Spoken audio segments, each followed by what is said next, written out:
Welcome to the Learning Pines YouTube. We hope this video helps. You begin by verifying essentials. Your plan allows tethering and you have enough data. That prevents surprise bills.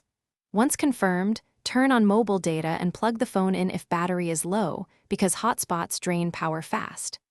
Next, open your device's hotspot settings, pick an SSID you recognize, and create a strong password. You want WPA2 or WPA3. This gets the hotspot live. Now you're ready to move to connection steps on the client device. On the device you want online, open Wi-Fi and find the SSID you created. You may see a phone icon beside it. Once selected, type the password exactly, paying attention to capitalization and special characters.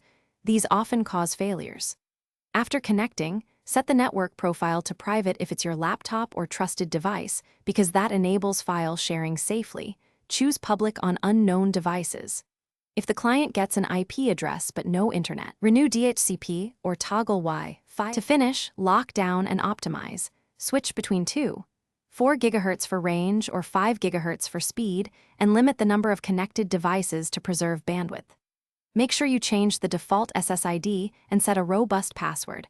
Also enable any auto disconnect or data limit features to avoid overuse. If things fail, try the key troubleshooting step. Reboot the hotspot device, check for carrier or APN issues, and toggle airplane mode. This often clears network registration problems and restores connectivity quickly. Thanks for watching. Consider subscribing if we helped you.